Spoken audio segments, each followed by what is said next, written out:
ምናምን ሄርሜላ መጥተዋል። ምን ፊል እንደሚያደርጉ ደግሞ እኔ ራሴ ጓጉቻለሁ። እውነት ለመናገር ያልጠበቁት ነገር ነው። አዲስ ነገር ነው የሚሆንባቸው። እኔም በዚህ መልኩ አያውቁኝም፣ በዚህ መልኩ አያስቡትም። ግን ደስ እንደሚላቸው ተስፋ አድርጋለሁ። አያምሩም? ጋይስ ይዋቸው አያምሩም? አብሽ እንዴት ነው? ሰላም ሀይሩ እንዴት ናችሁ? ደስ ላላችሁ በዛሬ ማች ምናምን አምሮባችኋል። ደስ ይላል። ገጥሞባችሁ ነው ዛሬ እንኳን የጠራኋችሁ። ፊታችሁ አልተፈታም። ግን ያው የጠራህበት ነው ማለቁም ነገር ነው የፈለግኳችሁ። ሁለታችሁንም በትልቅ ጉዳይ ነው የፈለግኳችሁ ብለን የሚመጣ ነው እና ቶሎ ወደ ጉዳይ ገብተን ያለውን ነገር ዝምብረን ስራት መለብን። ይቅርታ። ኧረ ምንም ችግር የለውም። ያው የጠሯችሁ ዛሬ ዋነኛው ሀሳብ የተባረከ ሀሳብ ይዤ ነው የመጣሁት። ሀሳቤ ምንድን ነው? እስካሁን ላይ ብዙ ነገሮችን አድርጌያችኋለሁ በግሌ። ያው እኔም ሄድም ቢሆን ግን ዛሬ ላለሁት እኔ ነኝና ራሴን ወክዬ ነው የማወራው። ብዙ ነገር አድርጌያችኋለሁ።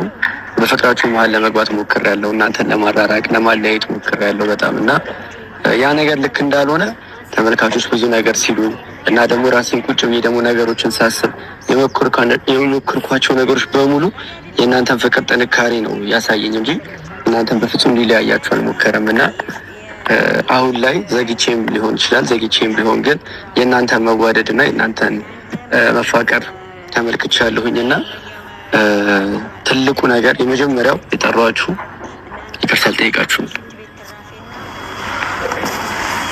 መጀመሪያ ደረጃ ይህን ይቅርታ ለሶስተኛ ለአራተኛ ጊዜ ነው ይቅርታ እየጠየቅን ያለው ማለት ነው። እና አሁን እኛና አንተን የሚያገናኘን ነገር የለም ከዚህ በኋላ ገባክ። ከዛም ባለፈ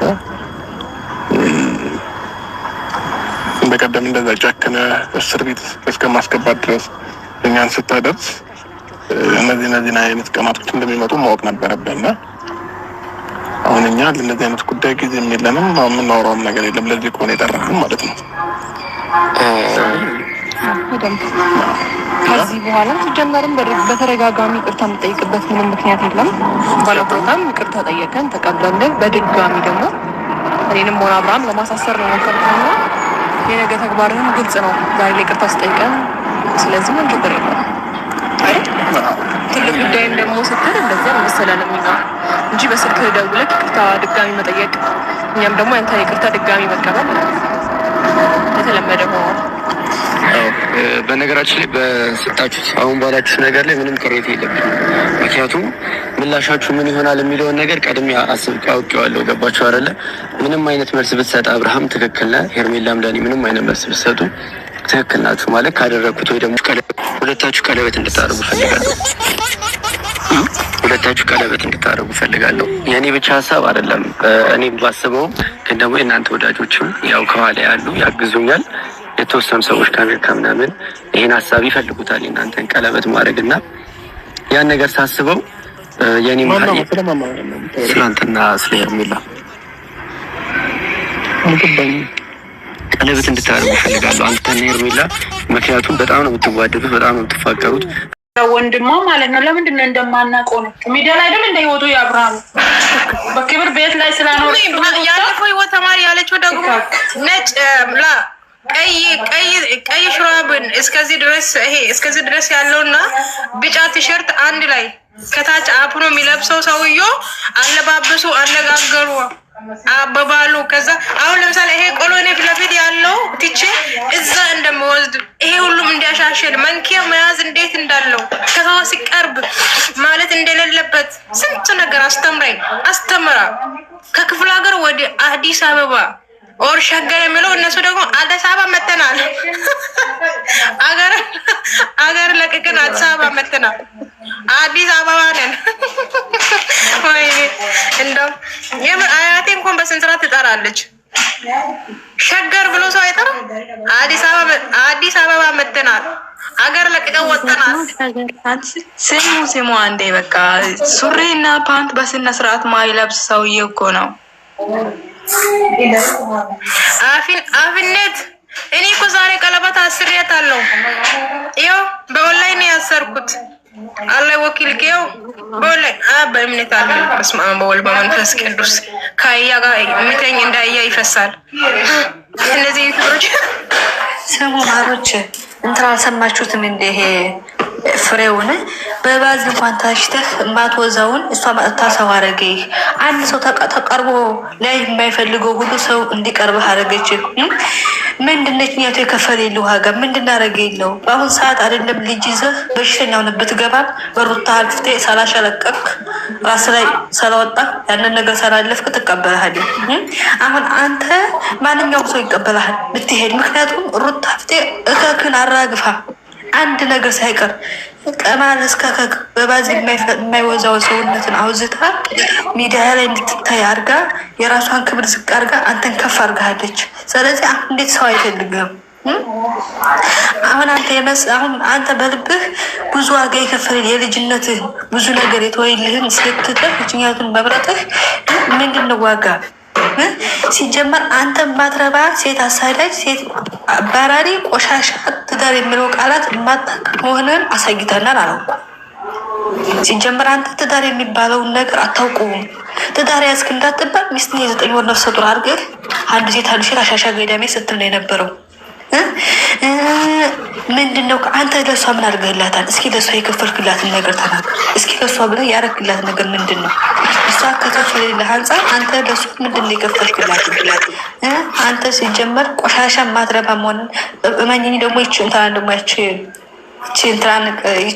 ስሟ መጥራት አልፈልግም እና እሷን ደግሞ አሁን አንቺ ያፈቅረኛል የምትይው ተንበርክከሽ ለምነሽ አልቅሰሽ ያገኘሽው ወንድ ነው ያፈቅረኛል የምትይው። ጠብቂ፣ ነገ ጧት እያለቀሽ ነው ቀለበት ያደረኩት ነው እና እናታችን እኔ ያለ አንቺ ትእዛዝ ነው ቀለበት ያደረኩት እና የ5,000 ብር ሰዓት ገዛው ብላ ከጦንቃይ ቤት ውስጥ ሄርሜላ የምትባለው ይከክ እኮ ተናገሩ። ፍሬውን ብትሰሚው ነው የምልሽ፣ ማርያምን ነው የምልሽ። በቃ ታንተ የተናገረው ነገር ብታይ ትክክለኛ ልሽ እንደገለጸው ቪዲዮ አይተውሩ ስለሱ ሻውትን ሳቢያ ተቢብቲ ታብሻት ናውሪ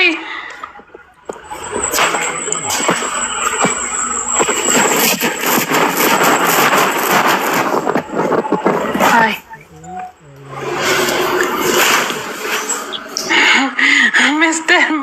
ሚስተር ምንድን ነው የምትባለው? ሸውት ስም አሉ እኮ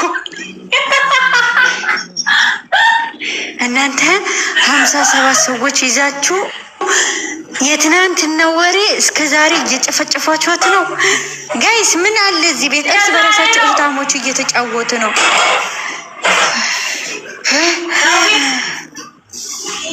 ወይ ቀለበት አደረገች እንዴ? በመብርሃን ልጅ ነሽ ነው ትሽንገረች ማሬ የኔ እናት የእናቴ ልጅ ነው ትሽንገረች ኮሽ የኔ እናት ሰሚ አንቺ እኔ የሌለሁበት እኔ የሌለሁበት የኢትዮጵያ ብር ሳይቀር ነው የተሰበሰበው። እስማ ወልደ መንፈስ ቅዱስ እናንተ አይናችሁ ጨፉን ማረች አይናችሁ ጨፈን እያረጋችሁ የኢትዮጵያ ብር ውሰጂ ብላኝ ቀለበት ለማሳር ማነው የሰጠሽ? ማሬ ትናንትና ሽሮ ስትቀበል አልነበረች? ማሬ ሽሮ ስትቀበል ነበረ፣ በርበሬ ስትቀበል ነበረ። ጌታ ወይ ድረስ ተው። እናንተማ አንድ ነገር ልንገርሽ፣ ቲክቶክ ላይ የሆነ ቪዲዮ ተቆርጦ መጥቶ ካለፈው ህይወቱ ተማር ተባለ። ማሬ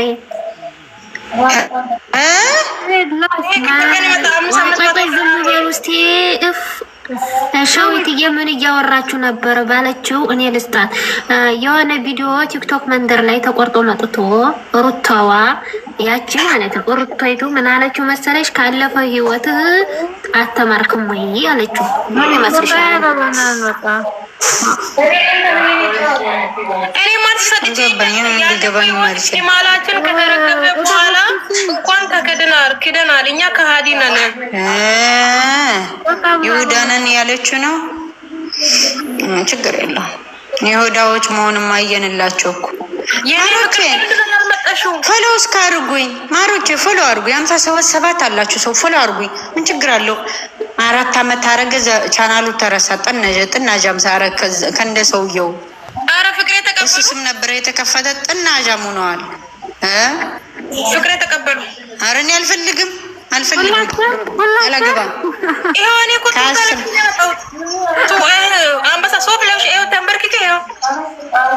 አረ ተነስተሽ ታችሽ እንዳይወጣ ማሬ ወዮ ታች እንዳይታይ ሂና ይቀባል። የለም የተበላሸ ህይወት የለም ነው ወልደ እኔ ምግብ አልበላም ይልዓን ሸክል ተቀበሉኝ። ከነ ማንነት ስለተቀበልሽ አመሰግናለሁ። ሸዊትዬ ልጅ ተቀበልሽ አመሰግናለሁ። ለአንቺ ተይ ጥንክር ይበል ነው እንዴ? አይ ላስብበት። ቆይ ልንገርሽ ማሬ፣ አሁን የተቀበልኩሽ እኮ ተረጋጊ። ምክንያቱ መቼ ነው የምታገቢ? 30 ቀን ስለ ከ10 ዓመት በኋላ እንዳታለቅሽ ብዬ ነው። እንዳታለቅሽ እንዳይከፋሽ ብዬ ነው ማለት ነው። 35 እኮ ነው አሁን እስከ 45 እኮ እኔ እኮ አለኝ እኔ ብትወልጂም ባትወልጂም መሸክሸክ ነው። ተቀበልኩ ማለት እኮ ማግባት አይደለም። አልገባሽም እንዴ? ላገባ አይደለም ከ10 ዓመት በኋላ ነው። ፍቅር መቀበሌ እኮ መጸናናት ነው። መሾክሾክና መሸካሸክ ነው። እናንተ እኔ አይደለም እሺ ታብታብ ብቻ ነው የምንደራረገው እስከ 15 ዓመት የኔ ፍቅር። ያኛውማ አይሰጥማ። እሺ ያኔ ያኛው በር ዘግቷል እኮ ያኛው ቀድሞ ተሰጥቷል እኮ። የሰጠው ደግሞ ግን መልሶ አሽጓል። አንበሳውን ይዞ ዘግቷል። ዛሬ ውሻውን መድሬ ምንድነው ያለችው? ቅኔውን አይጠፋብኝ አቦ እናንተ ክፈቱ። ቅኔውን ተናገሩ። አሁንም ቅኔ ልቃኝ ነው። ሸሪጥ እየተቆጣ አንድ ሰው ተናገሩ። ዳብላ አትናገሩ። አንድ ሰው ብቻ ነው። በውሻ ጩኸት መደንገጥ በአንበሳ ቤት ነውር ነው እኮ አያችሁ። ምክንያቱ አንበሳው በሩ ዘግቷል ማለት ነው። ውሻ ቢጮህ ባይጮህ ያኔ ጅቡን ቢጮህም ባይጮህም ዝግ ነው። አርቼ እንደዛ እየተባላችሁ ነው። እኔ አይደለም ነብሯ ነው ያለችው።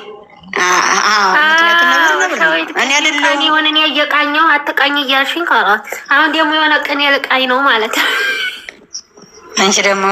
አንቺ ባትቃኝ እሷ ቀኛ ያትራሳ ልጅ